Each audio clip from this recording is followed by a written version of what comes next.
All right.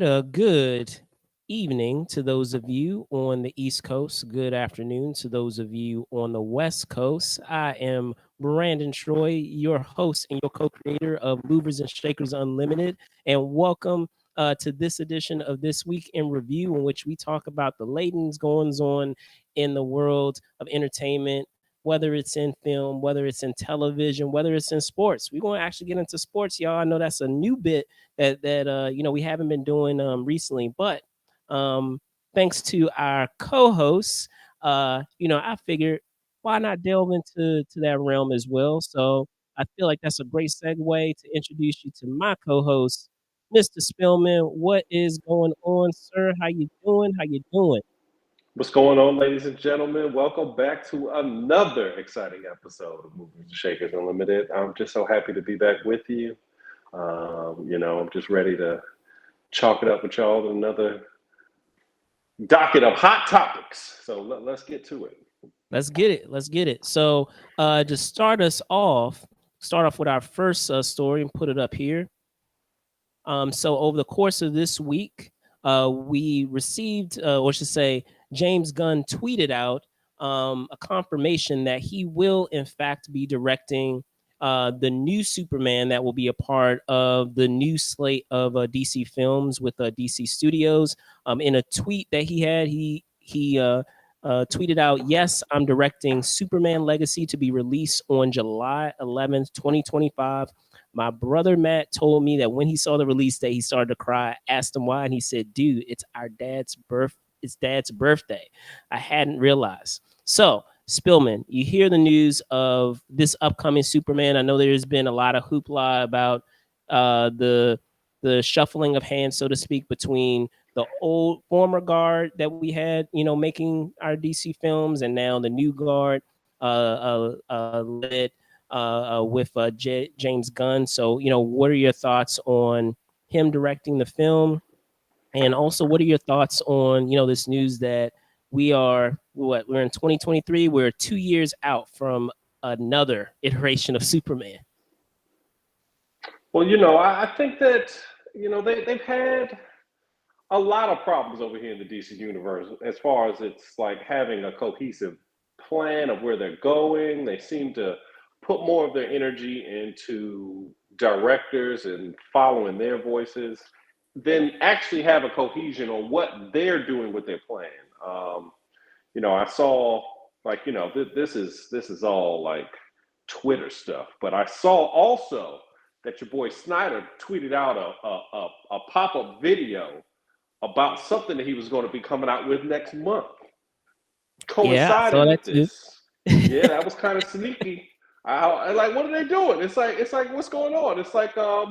This is like we're 50 and Game was beefing, but they were still on the same record label, so they were still coming out with music together, but they was beefing with each other at the same time. It's like, what are y'all doing? We can't be beefing and coming out with music together at the same time. That's not how it works. So seeing that is interesting. Also, seeing some of the things that's been going on with like Affleck talking about the Flash movie and all that. So hopefully they get their act together so they can have some cohesion. Because I'm a Marvel fan. I feel sorry for my DC fans because they don't look like they have anything going on. The best thing that ever happened was that they came out with them Suicide Squad movies, and don't nobody know none of them characters. I didn't know who Boomerang Man was until the movies came out. Because who cares about a man who throws boomerangs? That's not a good. Captain That's not a good Boomerang, yeah. character.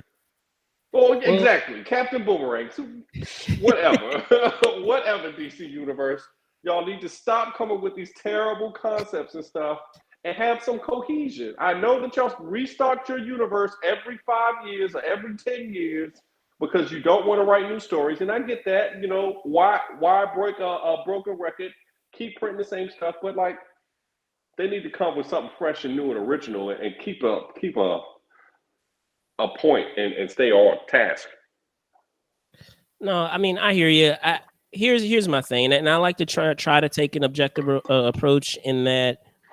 I love James Gunn as a filmmaker, and long before people hopped on the bandwagon of James Gunn of Guardians of the Galaxy, I had been following his career long before that. Going back to Slither, I don't think any of A lot of people sleep on that film, but as a horror comedy, but it is very effective. It's not like a huge multi it's not $100 million film, but it is very effective in terms of what it tries to accomplish in having those components of horror and also having those components of comedy, and being able to marry those things together is not an easy task, and he seamlessly was able to do so. And it's a testament to his ability as a filmmaker of what he was able to accomplish with Guardians of the Galaxy. There was so much riding against him, with that film of So much, so much. to do to ensure that it worked. Like, for those who weren't familiar, I wasn't familiar with Guardians of the Galaxy, at the time. I was familiar with Suicide Squad, but I wasn't familiar with Guardians of the Galaxy as much. And to be able to introduce audiences that are not, comic book aficionados to a talking tree and a talking raccoon and still make it work and still, have it, make hundreds, multi hundreds, millions of dollars. They might And have made a here we are B. now. They might have made a Now, B. that's what I'm saying. Here we are now talking about a third installment. Yeah. And I remember when the first film was coming out, we were like, "What is this Guardians of the Galaxy? Like why is Marvel doing this?" But testament to Gunn that he made it work, and I don't think in anyone else's hands it could have worked, because I feel like he has that sensibility to be able to bring all of those elements together that was needed to do that film.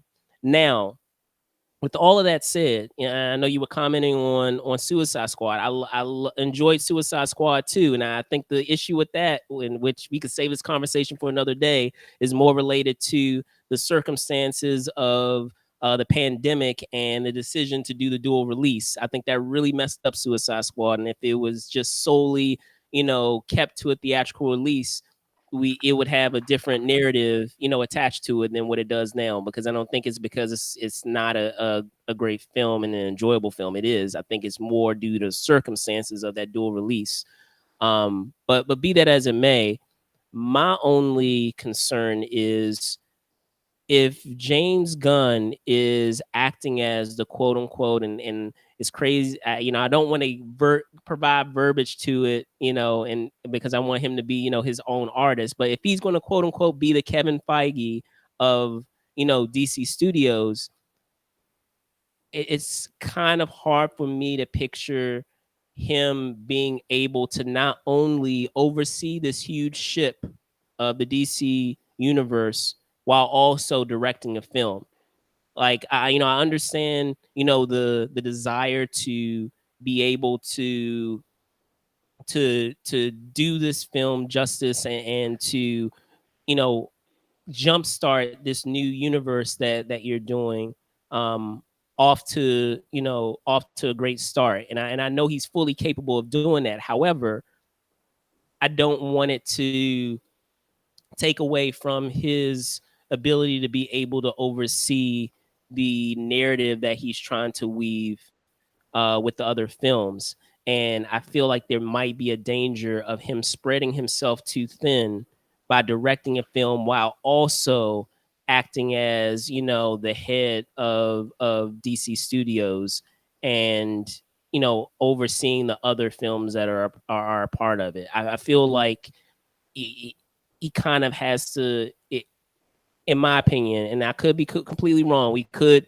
be 2 years from now and have a And terrific be like, film. damn, we was wrong. He accomplishes it. I mean, stranger things have happened, right? But Yeah. but just objectively, and thinking about how Kevin Feige has made, Marvel Studios work, he's made it work because he's been acting as the puppeteer, among all the films versus doing, the films themselves. Now, I know I'm comparing them, and I know it's a different, circumstance, because Kevin Feige is more of a producer than he is than a filmmaker, and James Gunn is far more accomplished as a filmmaker than Kevin Feige. But at the same time, if we're picturing how that type of role would work, it's kind of tricky to picture how someone would be able to not only direct the film while also overseeing the entire universe of other films that may be in development, of other films that you're trying to find the filmmakers for, that you're trying to help cast. If you're Yeah, overseeing the that's a lot of casting work. process, that's a lot to do if you're also focusing your energies on a film. So, if we'll see what happens. I'll be interested to see what a James Gunn Superman film looks like. I feel like we kind of got a tease of it a little bit in a very kind of Elseworlds way. I don't know if you're familiar with. I want to say the name of the film is Brightburn. That Yeah, he had a yeah, hand I seen in. that. But we'll see. We'll see. Like only time will tell of what will happen. With this film, and who knows? Like I said, it's 2 years out. Anything could happen. Maybe, at least for right now, he's picturing that he's directing it, but maybe he decides, you know what? I want to make sure that the other films that we have in development, get off to the start that I want them to get to, and it's going to be hard for me to direct it and focus on those. So I'm gonna have this person step in for me to do this. So at least for right now, that's what the news is. Anything can change within that time, but I mean, we are 2 years out, so chances are pretty slim that that may happen and that he will in fact direct the film. So excited But that I he's think doing it. it's It just concerns me that, as I said, that he may be spread too thin by focusing his energies on this film while also creatively overseeing these new set of DC films that are a part of this connected universe. But do you have yeah. any last thoughts? I just think it's funny that like it mimicking how the comic books go.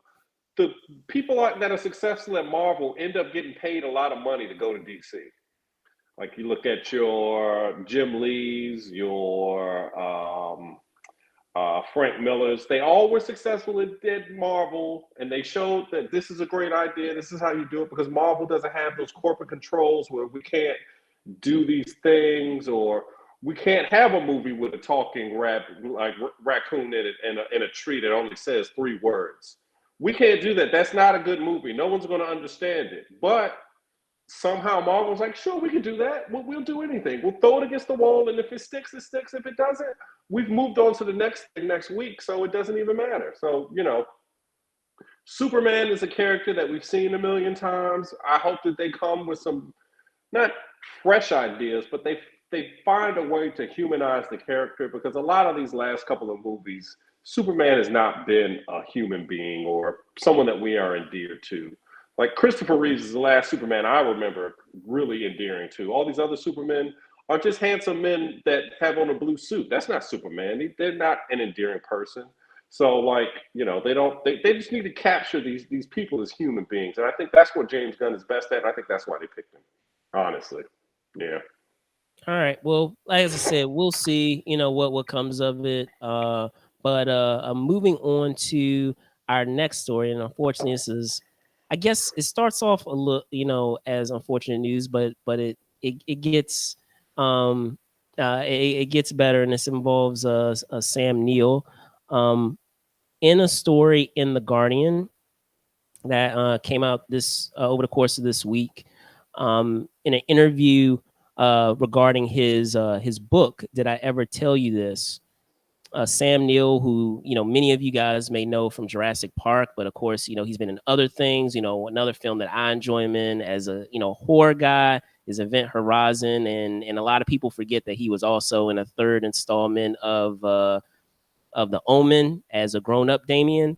But be that as it may, in the memoir, in the interview, he not only talks about his career in film and television, but also reveals that he has been treated for stage 3 blood cancer, in the story.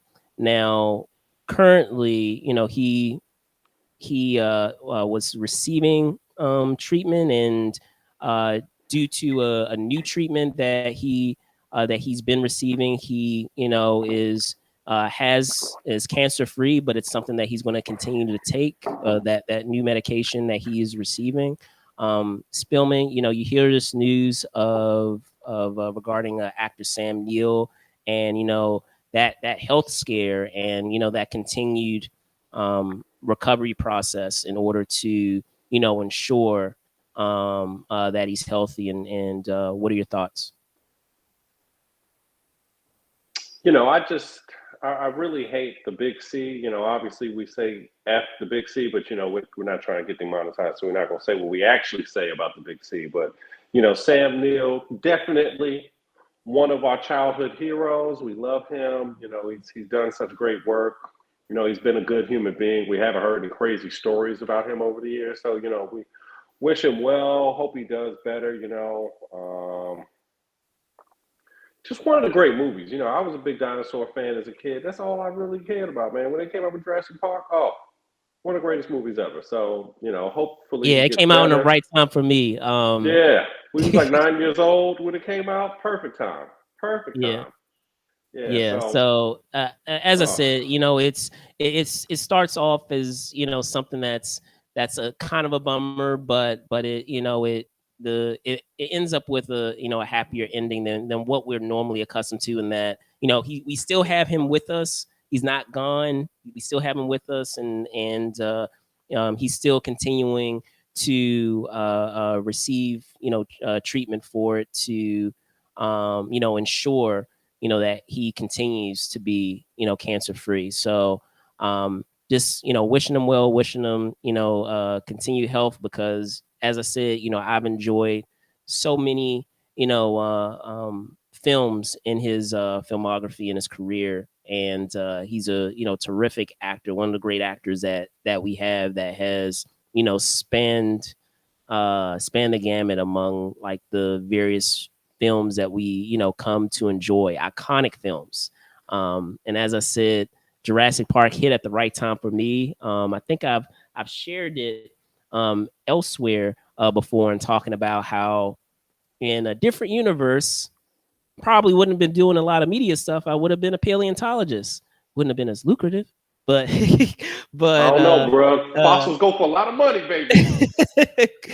yeah, maybe after Indiana Jones it, I don't know. Yeah, man.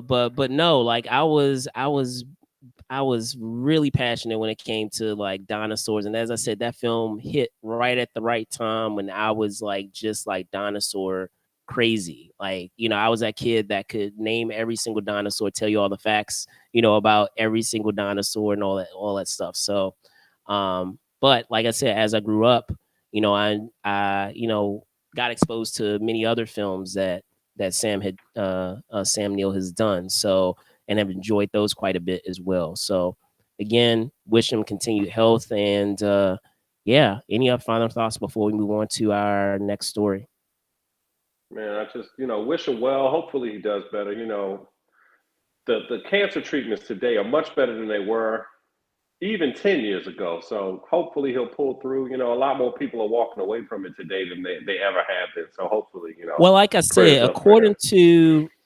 according to the story, he was receiving treatment for it, and he there's a new the initial treatment Hmm. wasn't working. According to the story, he was receiving chemotherapy, and it wasn't working in the way that they anticipated. So he basically started a new chemotherapy drug, which he actually continues to receive monthly, according to the story. So right now he's cancer free, but um, again, like as I said, still want to still wish him well, and hopefully it's not something that he'll have to continually take to ensure that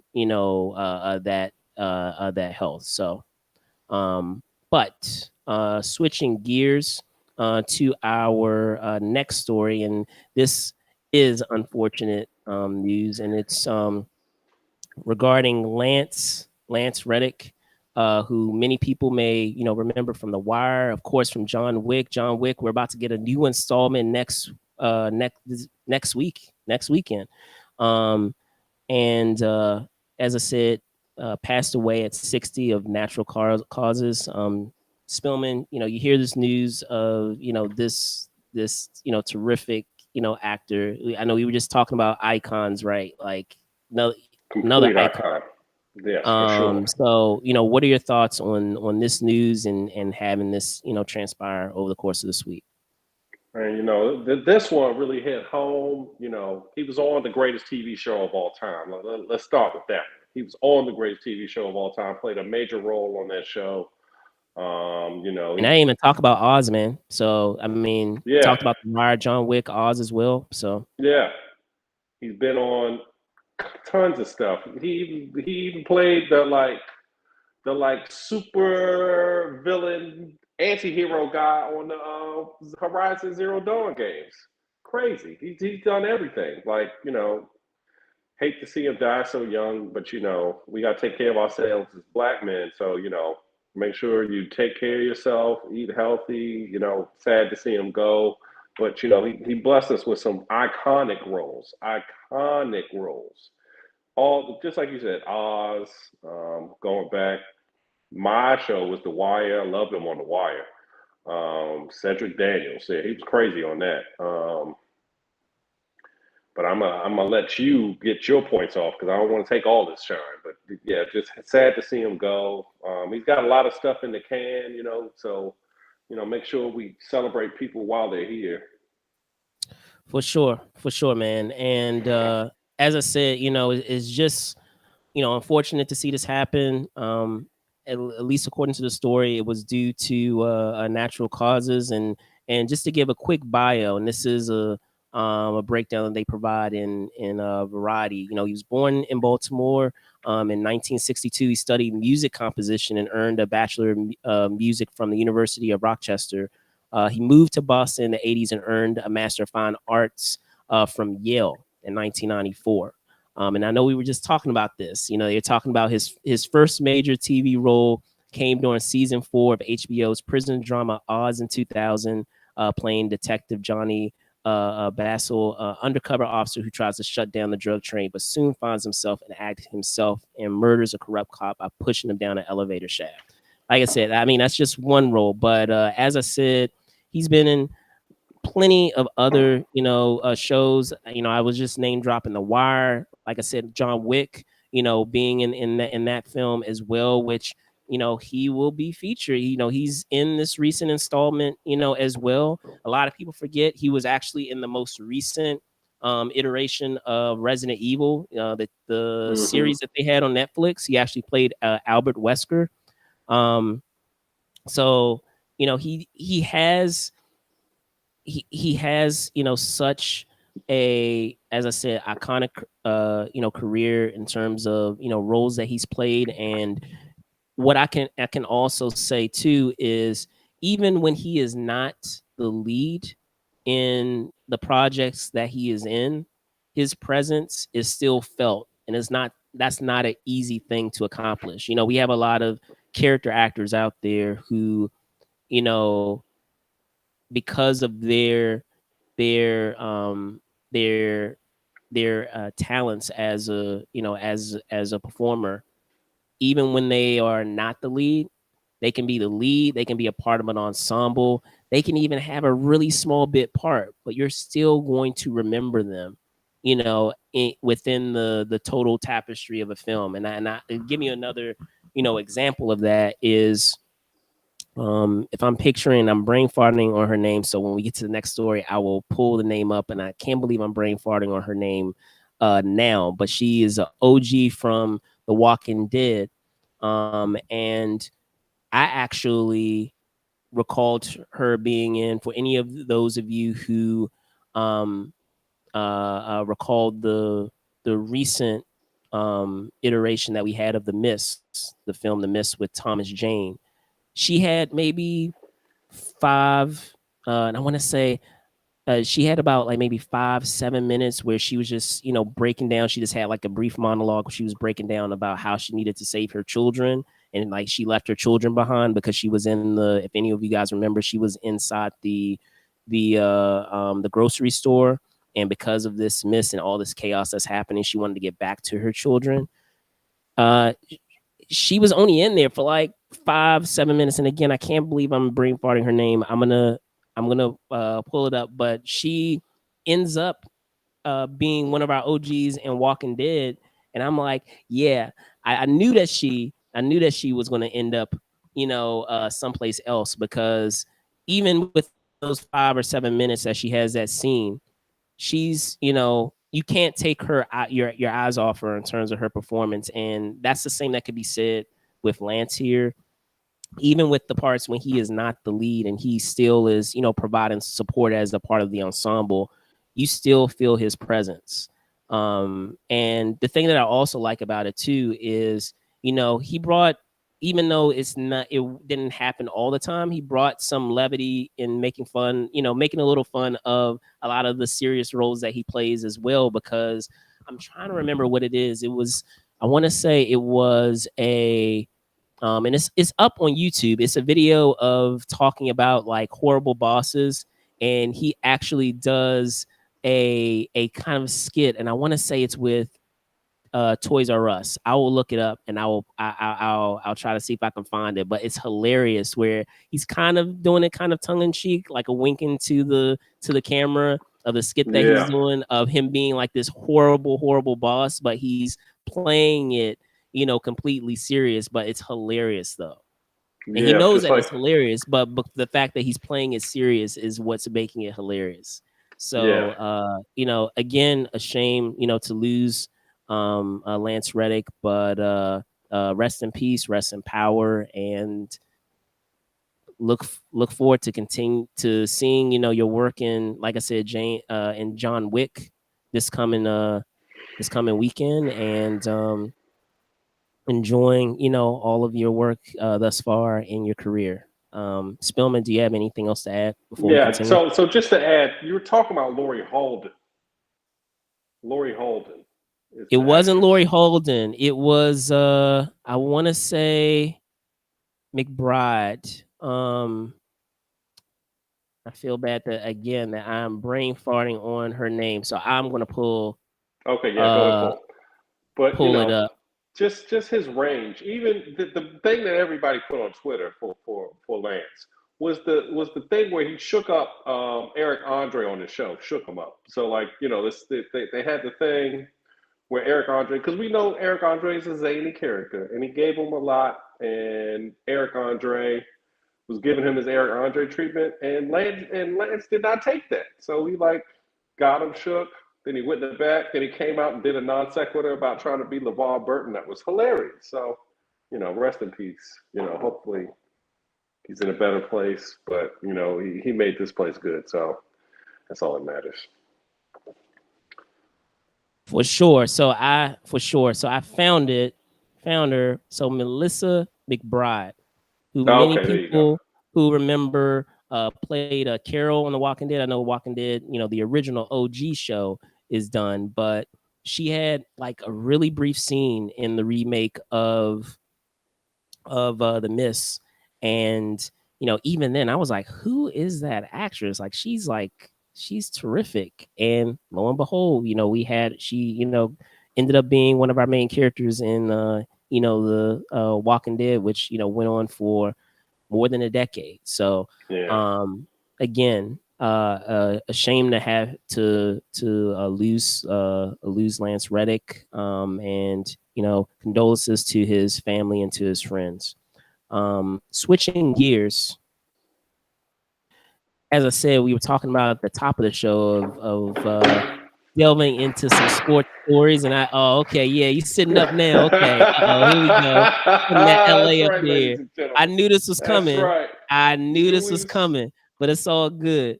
So over the course of this week, news came that his Airness, Michael Jordan, is in talks to sell a majority stake in the Hornets. So in that story, as I said, selling a majority stake in the Hornets, currently in the process. Let me see if I can get that going. But while I have that pulled up, Spillman, what are your thoughts on this news of the greatest player of all time getting rid of his majority stake in the Hornets. You know, he was the greatest player of all time, but he definitely was not the greatest owner of all time. You know, Okay. All right. Here we he go. sat Go ahead. over some of the most terrible draft picks of all time. Like if you're an owner, you got to pay attention to this stuff. You can't just be picking people that went to your college and like look good on paper and stuff. You got to make some wheels and some deals. You got to make wheels and deals. And I understand Charlotte's a small market, but Michael got money. He sells shoes to everybody you know. Everybody you know got a pair of them shoes in their closet. So he can get some players. He got Lonzo. I mean, he got not Lonzo. He got Melo, and Melo's pretty good. But the rest of those guys he get, it's just not good. He doesn't draft well.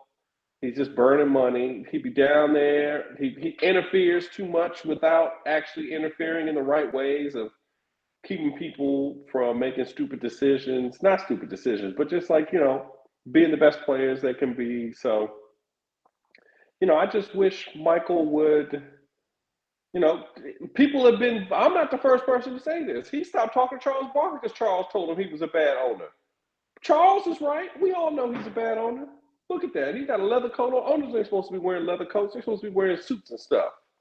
Or big old, like, executive dress shirts with fancy Air Force Ones or something. But it's about time. It's about time. That used to be a good franchise, and he's ruined it. He really has ruined it. Like Bob Johnson ruined it, and then he's continued to ruin it. We thought he was going to do better, but clearly he hasn't. So I'm gonna let you try to cake for Michael right now. Go ahead. You go ahead and say There's no Michael did a case good to be job. made, man. Like, so here's the thing. As I said, greatest player of all time. I don't care who out there disagrees with me. I know I have my co-host here who's a LeBron fan, and that's all well and good, but nothing can be said, and he still has yet to have a response to 6-0 in the finals. That's all I'll say. But I would say this is huge because he's the league's only black majority owner, and to have him be a staple, and I mean, looking at the story, well over 13 years as the owner. uh that's a huge amount of time to spend with one franchise. And unfortunately, in that time, it hasn't amounted to the type of success that he's accustomed to, and that's okay. Like, at the end of the day, he has nothing to prove. Like, he's a multi-millionaire, a million times over. Shoot, if you can pay well over $250,000 to have a majority stake in the Hornets, you must be doing something right. And not a lot of folks can say that they can just drop that type of coin to have a majority stake in a franchise. um so and then one other thing that comes to mind to me that I think is not really, I don't think a lot of people are giving a lot of credit to is, and I know we're neither one of us are at this point, but I'm sure it'll come at some time down the road, of course. Is a lot of friends that I have who are older, and they're at that point of ending their careers and close to retirement.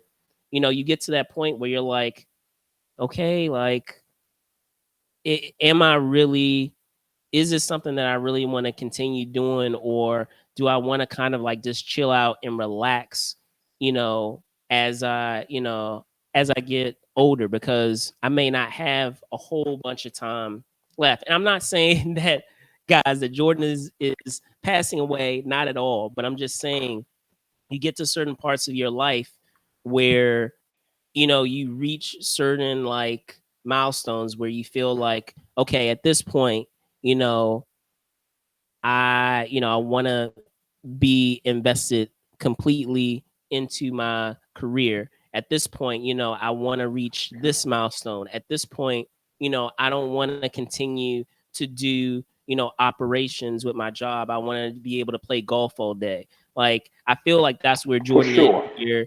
he really has nothing to prove. And even though his tenure as the owner with the Hornets hasn't been or transpired the way that he is made perhaps as wished, I still feel like outside of maybe that disappointment, I think it's also due to where he is in his life too, where he probably just feels like he just wants to, chill out and, relax and not really, while he still will, of course, be around basketball, I don't think that he wants to be center stage when it comes to basketball, because according to the story, they're saying that he's still going to, be looking to be a minority owner versus a majority owner. But, that's a different type of, that's a different type of position or stance that you have amongst that team, being the face as the owner versus, being kind of, in the background and chilling out and relaxing a bit. So I don't know what your thoughts further thoughts are on that, but as I said, I feel like not enough attention is being focused to, where He what don't live in he is in Charlotte. his life, because He don't as I live in said, Charlotte. Exactly. He don't want to be there. He lives in Miami. He doesn't want to live in Charlotte no more. He's tired of being up there. Like, they've been in the lottery basically every year he's been there. So that lets you know they're not a good team. They're not a good team. Michael Jordan, unfortunately, is not a good executive. He picked the worst draft pick of all time here in Washington, D.C. Don't you remember? He picked Kwame Brown, the worst draft pick ever. Ever. Ever. We all say it. They were talking like Michael's a great player. Sometimes like players, Magic isn't a great executive like that. Magic Johnson isn't. That's just one of those things. Like I appreciate those that kind of guys. objectivity. I mean, we say it, and he said, "I'm not gonna be here no more." He said, "I'm not gonna be here." He was looking at Jason Tatum. He went to all the workouts, saw Jason Tatum and saw Lonzo Ball, and said, "He can pass. I can pass. I would put him on my team." That's terrible. Why would you think about how much better the Lakers would be right now if we got Tatum instead of him? But then we traded Lonzo for a championship, so that's all that matters. Championship. That's all, we worked it out in the end. But that's how we do things. But Mike will need to go. I love Mike. He's great. He had a little beef with my grandmother back in the day. That's for another episode. Whoa, what? What? For another episode. What? Oh, yeah, we need, what? Share. We'll talk about that when we're doing our Michael Jordan stories. But, okay, back in the day, it was another thing. But, Mike, it's sad to see a black owner go, because that's what we talk about. All these guys go through the NBA. They make the NBA billions of dollars every year, and they put it in some man's pocket that doesn't look like them. It just is exploiting them. So we want to see people, the people who make the money for these companies, share some of that equity. So, it's sad to see that, but come on, Mike. It's just, I can read. I got the list of the draft picks. Adam Morrison was his first draft pick. Terrible. Jared Dudley. DJ Augustine was okay, but he wasn't good for them. Adam Moore, you know what? Adam Morrison, I feel like there's an asterisk by, like, he had a because disease. He was diabetic. he was an awesome college player, and I want to say, because of health matters and other things that happened, unfortunate things that happened, that he didn't have the career that a lot of people pictured he was going to have in the NBA. So I mean that was surprising to me, because I remember him in college, and he was legit. He was all right in college. He was all right. He wasn't legit. Let's keep it 100. He was all right. He played for Gonzaga. We know how those guys play. So they had a squad. There's only one. They only had one good Gonzaga player in the NBA ever. They had a squad. Okay, but that another story for Gerald Henderson, a guy that his father played with. They played in the league together, so that was a buddy pick. He does that all the time. Bismarck Biyombo and Kemba. Kemba's the only good one he ever got, other than LaMelo. Michael Kidd-Gilchrist again, Cody Zeller, Noah Vonleh. Who are these people? You don't know these people, listeners. I'm naming people. This is supposed to be, you don't know any of these people. He didn't get any good people. Frank Kaminsky, He got somebody named Frank the Tank. Tanks don't play basketball. You've never heard of a good tank. You've never seen a tank and thought that's a thing that can play basketball. Never. That's not Malik Monk, Miles Bridges, PJ Washington. PJ Washington, I'm not even going to go there, but y'all know what happened to PJ. James Bouknight. I don't know these people. And Mark Williams. Come on, Mike. Mike, what are you doing? Just terrible. I'm just really shocked. Yeah, He picked but Michael as I Kidd said, Gilchrist like, with the number 2 pick. nah, I hear you. I hear you. Like I said, he didn't have the best career, as an owner. But again, the resume speaks for itself in terms of where he stands in the Mount Rushmore round. I can't talk today. Gosh, the Mount Rushmore of basketball. So I mean, like I said, I feel like outside of maybe the disappointment surrounding his tenure as owner, because I don't think it would have ever gotten to a point where like they would have been a situation where like, Jordan, we need you to go. Like, I think it really would have been up to him to make that decision. So it's cool to actually see the person be able to make the decision for themselves versus being forced out. But additionally, I think also not enough attention is outside of his decisions as an owner. I don't think enough attention is being paid to where he is in his life. Where I feel like he wants to be able to like not have to worry about basketball and be able to just at the drop of a hat. Not to say that he probably can't do this anyway, but be able just to at a drop of a hat play golf all day and not have to do anything regarding basketball whatsoever, and maybe do basketball, maybe hang out at a game if he wants to, here and there. But he got to go to all them games. Yeah. So like, I wouldn't want to do that. See a terrible team all year. But I'm just saying, just the the overall responsibilities, everything that comes with that. I just feel like he's probably at a point in his life he's like, nah, I'm not really about that, and I rather just enjoy my millions upon millions, hundreds of millions of dollars, and just live comfortably and just chill. With everything he's done for basketball, whether it's the Spanish of his career, like what he has done in terms of putting basketball on the map worldwide, as an icon with basketball and bringing that love of basketball across the world, thinking of the dream team and the impact that dream team has had for not just current players, but even continues to have for players, because you hear a lot of terrific great players that we've had over the years, over the last couple of decades. It's hard to think, wow, decades, but we've been around that long, man. Decades. We've had players over the decades that have always commented on watching the dream team was what inspired me to play basketball. And, you have players that are not just from the US saying that. You have players from all across the world that are now in the NBA, that are international players that have commented on that. Thinking of Dirk Nowitzki and other players, great players like him that have played in the NBA and commenting on the impact that Michael Jordan has had in their life in terms of their love of the game. So as I said, I don't feel like there's really much else he needs to accomplish or do. So I feel like at this point, just chill out, man. Just enjoy, and enjoy that status, man. And you're still the greatest, regardless of what anyone may say or argue. You're still the greatest, boy.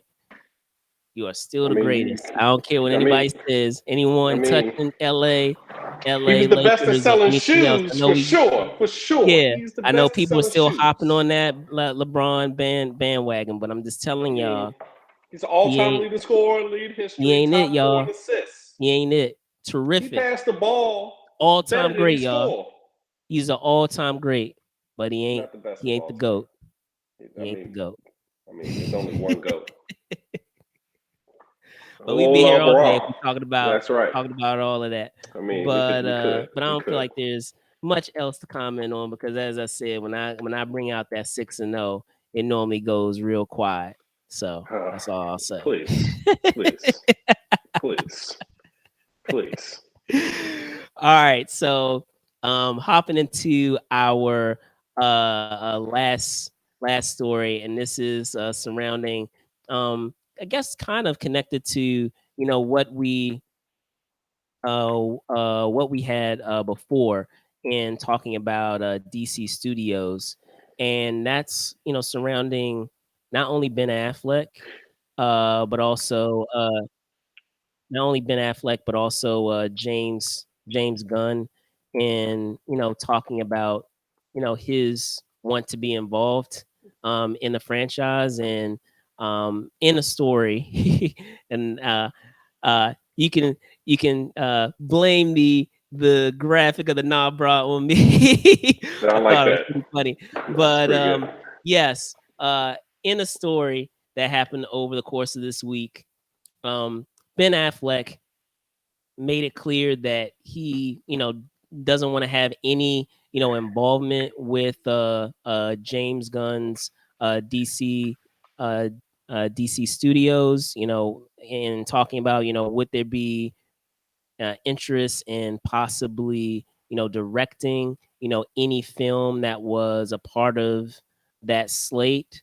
Um, I'll see if I can pull up the exact quote for you guys, but in a story with Hollywood Reporter, he to quote him directly, he says, "I would not direct something for James Gunn for DC. Absolutely not. I have nothing against James Gunn. Nice guy. Sure, he's going to do a great job.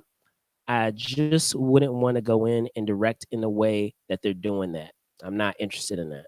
So, you hear this quote, Spillman, and what are your thoughts on what Affleck says in terms of, the not wanting to be a part of these new slate of films?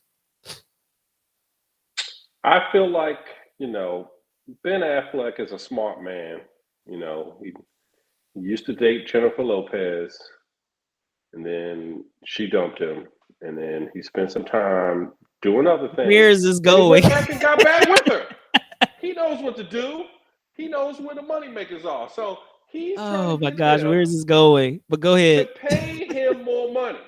So when you tell people, no, I don't want to do something, then they'll be like, oh, he doesn't want to do it, but we want him to do it because the people like him as Batman. He just said last week, he said, I understand Batman now, and I have zoned in on Batman in this new Flash movie. So how can you say them two things? That's like talk out two sides of your mouth. You can't talk out of two sides of your mouth. So Ben is saying, pay me more money, DC Studios. I want to get maybe $15 million a film. That sounds like a reasonable price. I think that's what he's going to say. Watch my words. They're going to say $15 million for him, and he's going to direct something. They might do a Magnus Opus thing with Batman, and he'll direct it because he's figured out the Batman. But maybe he's also a little bit miffed with the DC Studios because they still got him playing Batman, and they came out with that Twilight Batman movie last year. So I think that they're going to try to be like, no, you came out with Twilight Batman. I thought I was Batman. I thought I was Batman. You came out with Twilight Batman. Now y'all got a whole new director, but you telling us that Zach is not in it no more. What again? This is just like I was saying earlier. They're doing all this stuff. They have Twilight Batman and then they got Gruff Batman. So which Stop. one? Which one is it? Which one is it? What are y'all doing, DC Studios? So I don't know. We'll see. We'll see. Because his Joker is Jared Leto. He's like, how come I got Jared Leto and Twilight Batman got Joaquin Phoenix? Joaquin Phoenix is a way better actor than Jared Leto. Sure, Jared Leto is a better looking man. I'm not going to say that men are better looking than other men, but we all agree that Jared Leto was like a vampire of some sort. But Joaquin Phoenix, much better actor. So I would be jealous if my Joker was Jared Leto and he was doing that weird laugh, and then they got this other Batman for Twilight Boy. I'd be so mad. So all of that, that was a lot. That was a lot to unpack. That was a lot. Yeah. But Yeah. I'll start first with what you commented um with the recent iteration of Batman with Robert Pattinson. I enjoyed it. It was a great movie. It was I enjoyed the take that they had. I'm glad that we didn't get another origin story that we normally have in a lot of these superhero films that we know their backstory. So Yeah. going back to what we were talking about of like the first story with Superman, let's hope we don't get another origin story of Like, him come on. arriving from We don't need to see all that again. We've arriving seen as a it. baby. We got it. So hopefully, I hope that doesn't happen with that film. But going back, I digress. Getting back to the story here, it was good to see that it didn't happen with the most recent iteration of Batman. Um, the thing that makes this interesting, and I don't think it's necessarily centered around money, because I feel like a lot of times when it is money related, you can kind of read between the lines of the strategy that's being used when the actor is trying to hold out for more money. They may say, "Oh, we hear that you're in talks," and they'll deny. Like they'll just say, "Oh, I don't know," or "That would be nice if I was a part of it," like sarcastic. "That would be nice if I was a part of it. We'll see." So hint, hint. If they pay me more money, yeah, of course I'll do it. So I mean, a lot of times you'll have kind of a way to hint towards money being the issue, but I don't think that that's the case here. I mean, they in that story, that interview that he has with the Hollywood Reporter, and I'll go over it. Let me see if I can share it here. Let's see. Give me 1 second. See if I can get it up here. Okay, I think I got it. Load up. See if it comes up here.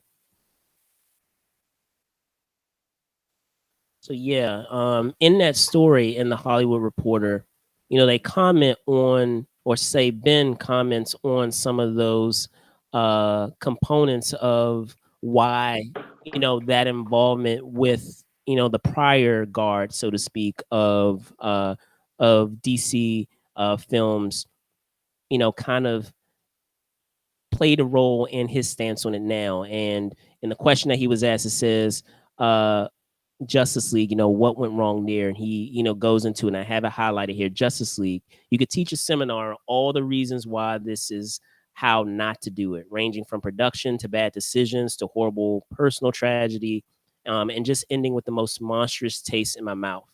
The genius and the silver lining is that Zack Snyder eventually went to AT&T and was like, "Look, I can get you 4 hours of content." And I mean, he continues on about how he was he shot in Zach's backyard, and to do the iteration that we know, the iteration that was released later, in which he was asking, "Do you want to come shoot in my backyard?" And he was like, "I think they're a union, Zach. I think we have to make a deal." So you know commenting on what you were saying with that money piece and the logistics and all of that, but he goes on to Mm-hmm. say, "But I went and did it." And now, commenting on that film, implying that film, Zack Snyder's Justice League is my highest rated movie, on IMDb. And even though, the person who interviewed him comments on, whether that is due to, the very intense fans that, intense and passionate fans that Zack Snyder's had, Ben Affleck, doubles down and said, no, like, it really was, it really stands as, you know, my highest rated movie. And he goes into a little more detail, and I'm going to see if I can find it too. Um, in which he, comments on the changes that made between Zack Snyder and Josh Whedon. Here it is. I want to say, That Josh Whedon oh, movie was all right. terrible. So him commenting on the Oh, interviewer so commenting bad. on, Zack Snyder's fans being, really intense online. he goes into it here. Say what you want. It is my highest rated career movie. I've never had one that went from nadir to pinnacle. Retroactively, it's a hit. All of a sudden, I was getting congratulated for the bomb I'm in, but I was going to direct a Batman, and Justice League made me go, I'm out. I never want to do any of this again. I'm not suited. That was the worst experience I've ever seen in a business, which is full of some, blank, blank experiences. It broke my heart. There was an idea of someone, and him, implying, Joss Whedon coming in like, I'll rescue you, and we'll do 60 days of shooting. I'll write the whole thing around what you have. I've got the secret, and it wasn't the secret. That was hard, and I started to drink too much. I was back at the hotel in London, and it was either that or jump out the window. That's crazy. So the fact of him, just talking about how heartbreaking it was to put all your efforts into this endeavor, into this film that he really was passionate about. When he was cast as Batman, he really was excited to do it. And he goes on further in talking about of this isn't the life I want. My kids aren't here. I'm miserable. You want to go to work and find something interesting to hang on to rather than just wearing a rubber suit.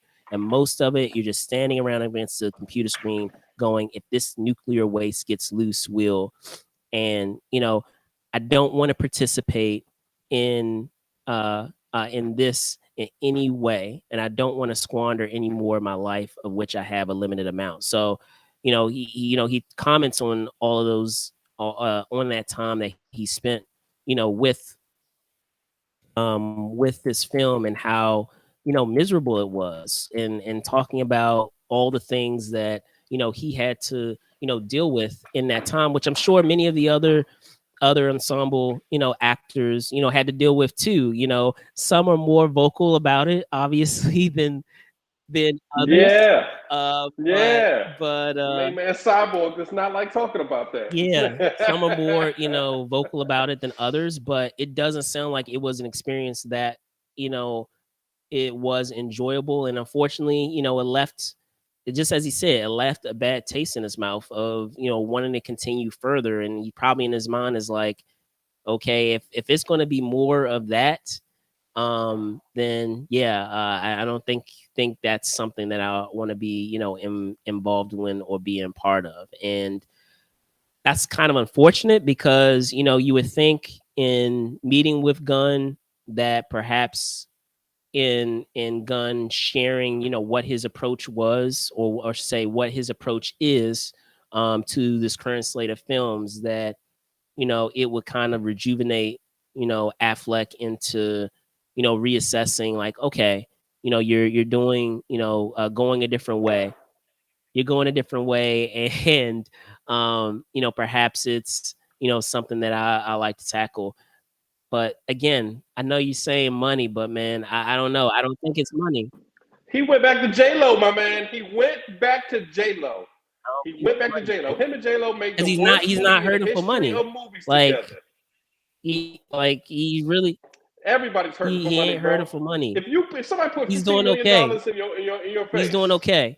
Like how easy is it to say according no to to $15 according million to dollars? what we have out there, and we can save this for our next show, and talking, discussing what was shared with, I want to say is TWnRMNSU, and him talking about where he doesn't feel like he's getting his Mm-hmm. due. Then yeah, but Ben Affleck, no. Like Ben Affleck, No, you bro. put Ben Affleck's name in front of a project, it has a higher likelihood of getting made than placing some other actors out there, placing their names in front Just of the about project. anybody. I agree with that. Like if you're saying, "Oh, Ben I agree Affleck with is going to that. direct this," it has a higher likelihood of being directed than perhaps putting someone else's name in front of it. It has to be someone at his caliber or even higher. So like I would say, you know, Ben Affleck, putting that name in front of it as the director, as the lead, still carries weight. Still carries weight to this day. So You can say that, bro. I agree. I agree. Ben is great, but I just think honestly, this is about money. Obviously, the DC studios would have him back. They would have him back because they put him in this Flash movie, even though they like he was in this Flash movie just But now. see, the Ben Affleck, him being a part of the Flash movie, that's still technically, it's still technically a part of the old guard. And honestly, it's still with everything that's happened with its lead, like there was a likelihood that might have not seen a time of day. I mean, but with all the buzz that's surrounding, with all the buzz that's surrounding the film about how good it is, and we'll see if that comes out to be true. I know a lot of people are hyping it up like it's like so good. It's going to be good. I'm not gonna lie, the trailer is awesome. Like trailer, if any of you guys have seen the trailer's awesome. But still, I've had it happen plenty of times. I've seen movies that have had terrific trailers and have been crap movies. And they just, had a terrific editor putting those trailers together. But, you've had people, come out on record and said that this movie is incredible. Tom Cruise, has come out on record. Apparently he's seen the movie and has talked about, how great, the movie is and how, enjoyable the movie is. So we'll see. Because, they've been saying the same thing about, a couple other films that are a part of the old guard of DC films, and that being, Aquaman, because we still have Aquaman coming out. We had Shazam come out this weekend. I don't know if you saw it. I did.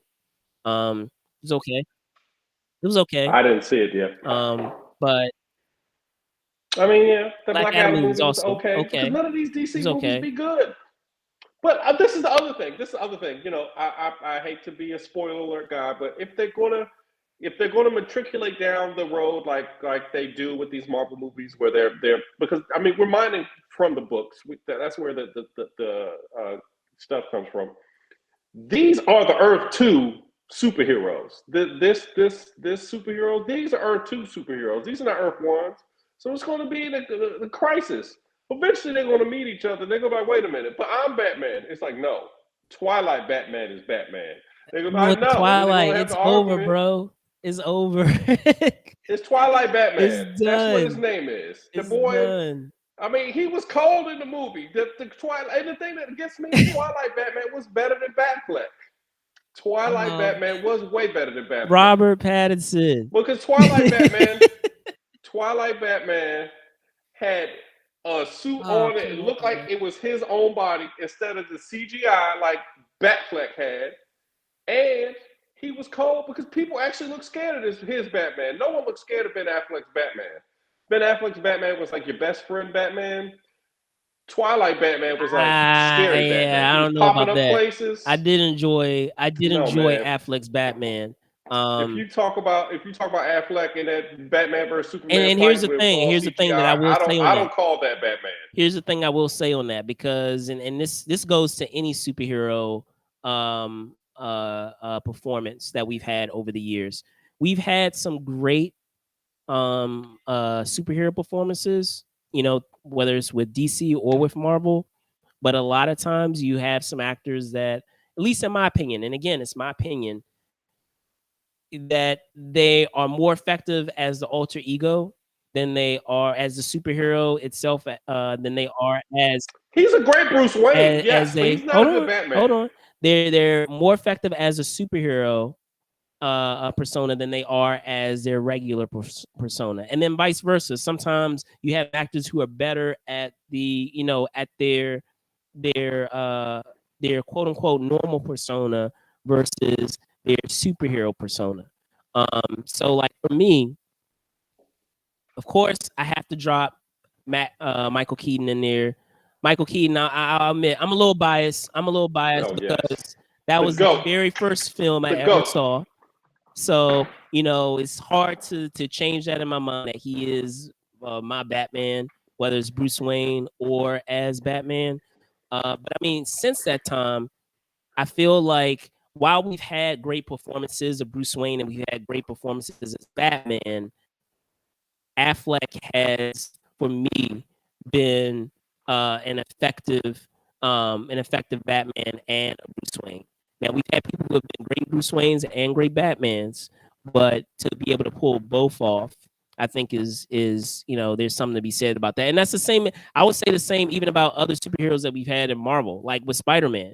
We've only had, and don't get me wrong, I've enjoyed each of the Spider-Man that we've had, but there's some that are better Peter Parkers than they are Spider-Man, and there's some that are better Spider-Mans that Spider-Man better as Spider-Man than they are as Peter Parker. And so for me, like Tom Holland was able to bridge that gap of effectively not only doing, Peter Parker, but also doing Spider-Man. And again, this is not a slight to any of the other, performances that we've had as Spider-Man. Like both of them were awesome. Tobey Maguire, was awesome. Andrew Garfield was awesome. But to be able to pull both personas off, Tom Holland was able to do that. So, and then of course, we have our our animated Spider-Man to Miles Morales. So, but be that as it may, did you have any final thoughts on the topic? It seemed like you still have some words. I can't. I know that you people that like to be on the internet like to big up Batfleck, but he had 3 of the worst performing Batman movies of all time. 3 of them, just flops, just terrible movies, terrible movies. I That think that can Suicide be more Squad that he was attributed to in the movie than the performance. Because was Michael Jordan good with say the what you want, Wizards? say what you Was it want Michael about Jordan? Or was it the say what Wizards? you Like want about I don't know. say what you want about Batman versus Superman as a film, but for me the problem the issue with the film was not, Affleck's performance as Batman. Like he was one of Yeah, the okay. great the He's awesome supposed to be things a about the detective. He film. don't know they both. He a detective. He don't know they mama both got the same name. Please be for real. The world's greatest detective. He can't figure. He know he's Superman. He knows he's Superman, but he don't know Superman mama got the same name as my mama. Please be for real. Come on, man. He ain't know Luther was a bad guy. Please be for real. What kind of Batman is that? What are you talking about? Batman's supposed to have files on everybody that got their weaknesses and all their stuff. This is Batman we talking about, right? Batman, super detective. Batman, all y'all say Batman could be Superman because Batman's smarter than Superman. That dude was not smarter than Superman. Please be for real. No. Indirect. Man, Indirect. listeners. I'm not gonna go off because we've been on this topic and we've been talking a long time. It's But I all just good. do not It's all like good. that y'all be Why we going have for this Ben show. It's Affleck. all I good. know he made Argo and all them other cool movies. He's made a lot of cool movies. He's not a good superhero movie. He almost killed superhero movies with the Daredevil movie. Let's not give him another chance. Yeah, but okay, like, are we really going to go down this rabbit hole of Batman performances when we can travel back to the Joel Schumacher movies? Are we really going to go He down and that George rabbit hole? Clooney to me. I don't think Him we're and going to do George that. is right here. Him and George is right here. They just had better graphics on his movies. No, sorry. He just didn't have bat nipples. That's the only thing. Womp womp. They wasted the best Batman story ever. They wasted the best Batman story ever on Ben Affleck. Wow, nah. We have They to really agree to did. disagree on that one. You know they did. Agree to disagree on that one. Batman vs Superman was from the Dark Knight Returns, and they wasted that whole story on Ben Affleck. And I'm really sad about that because he couldn't have captured it. He could have captured it if they did it right, but they didn't do it See, right. okay, so you just Batman said it 'cause he's yourself old. then. You just proved my point. You said they could have done it differently. So again, it was not Affleck. It was the movie. That is It was Affleck. the movie. It was how it Well, was I mean, done. if you in the movie, we can only blame the I mean, movie. sometimes I you don't have agree great with that. performances We can in only go movies. on what you Sometimes see. you have great performances in movies that don't always work. It is what it is. Like I've seen it where I'm like, wow, that was an I'm just performance, tired of but it. the movie, no. The movie that they're in, no. And then they be saying his best performance be his fights, but he wasn't in them fights. That was computer doing them fights for him. He didn't do them karate kicks. It was a computer. It's CGI. Those ain't his abs. CGI. I don't like that. That just really bugs me. It bugs me because I hear the comic book fans all the time say this. They always say, "Oh, Ben Affleck was so cool in that movie. He was doing all these moves. You're gonna have to He agree had disagree, the bro. suit from The Dark Knight Returns." Duh. No, thank you. We're gonna have to agree That's why get him disagree. out of here. That's why Twilight Batman was better. Twilight was better. Again with the Twilight. Robert Pattinson. It hurts my heart that Twilight was better. Robert It hurts my heart that Pattinson. Twilight was better. But as always, guys, thank you guys so much for watching. Before we go, Spills, I will pass it off to you. Tell folks where they can find you, man. All right, ladies and gentlemen, thanks again. Remember, Twilight Batman was better. Catch me on IG, Truly Spill. I'm there. I will espouse the virtues of Twilight Batman being better. Because he was just better. People were scared of him in that movie. He was smart. He had little lasers that could figure things out. He looked cool. Not Batfleck. Batfleck had all the technology in the world. He had tablets. He couldn't figure out nothing. No, everything was a surprise to him. Batman's not supposed to be surprised. He's supposed to be prepared. Thank you. Have a great weekend. All right, so I am your host, your co-creator, Brandon Choi. And you can find me on Twitter at Brandon Choi ENT, which you see down below. Also at Brandon Choi _ENT on Instagram.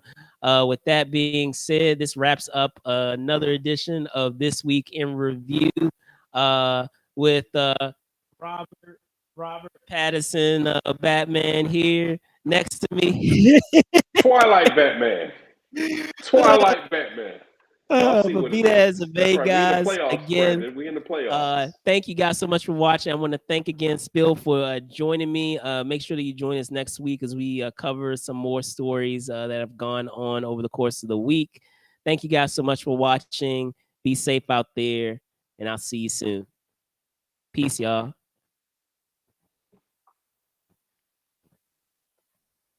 Peace.